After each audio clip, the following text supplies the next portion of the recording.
Hello दोस्तों, welcome back to stories by नी। आज की कहानी है एक आधी जली हुई लाश की। तो इस वीडियो को एंड तक ज़रूर देखिएगा, ये काफ़ी इंटरेस्टिंग स्टोरी है। आशीष दिल्ली में रहकर जॉब करता था और फाइनली वो वीकेंड की छुट्टियों के लिए यूपी में अपने गांव वापस जा रहा था। ऑफिस से निकलते निकलते वो थोड़ा सा लेट हो गया तो उसे काफ़ी रात वाली बस मिली, इसलिए वो अपने गाँव भी थोड़ी देर से ही पहुँचा। अब बस जो थी वो मेन हाईवे पर उतार देती थी। वहाँ से उसका गांव कुछ 2-3 किलोमीटर दूर था, तो वहाँ तक उसे पैदल चलकर ही जाना होता था। अब रात के 1 बज रहे थे, तो आशीष ने सोचा क्यों ना मैं इस बार शॉर्टकट ले लूँ और अपने गांव जल्दी पहुँच जाऊँगा। लेकिन ये शॉर्टकट एक जंगल से होकर जाता था। आशीष ने सोचा क्या हुआ, जंगल से ही तो होकर जाता है, कोई बात नहीं, जल्दी पहुँच जाऊँगा। तो आशीष उस रास्ते पर चल दिया। रास्ते में जंगल आया। अब कुछ दूर चलने पर आशीष को एक अजीब सी बदबू सी आने लगी। बहुत ही खराब बदबू थी वो। तभी अचानक से आशीष का पैर किसी गीली गीली सी चीज पर पड़ा।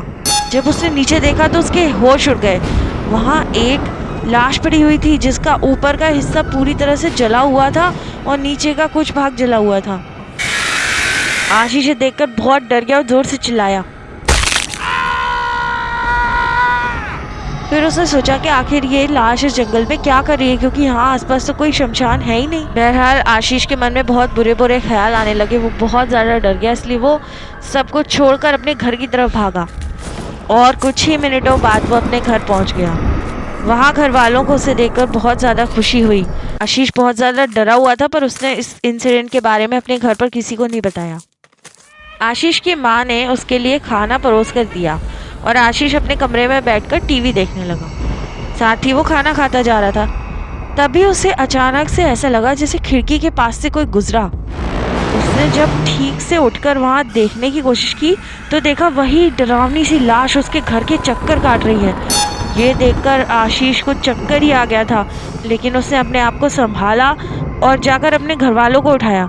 उसके घर वालों को उसने जब ये बात बताई तो उसके घर वालों ने उस पर विश्वास नहीं किया, क्योंकि वो जब बाहर देखने गए तो वहाँ पर ऐसा कुछ भी नहीं था। ना कोई फुटप्रिंट थे, ना कोई निशान था, राख वाख थी।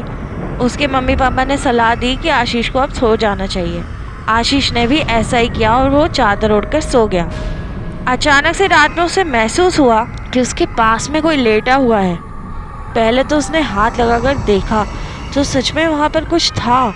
कोई गीली गीली सी चीज़ पड़ी हुई थी। जैसे ही उसने लाइट ऑन की तो वो फिर डर गया, क्योंकि वहाँ पर वही लाश थी। अब की बार आशीष चिल्ला नहीं पाया और उस लाश ने आशीष का हाथ पकड़ लिया।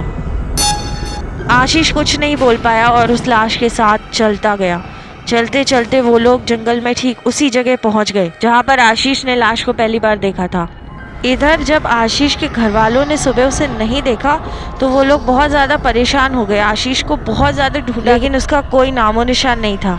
वहीं दूसरी तरफ जंगल में वो जिंदा लाश वापस जा चुकी थी और उसकी जगह पड़ी हुई थी अब आशीष की आधी जली हुई लाश, और वो इंतज़ार कर रहा था अपने अगले शिकार का। तो ये थी आज की horror story. Thank you for listening.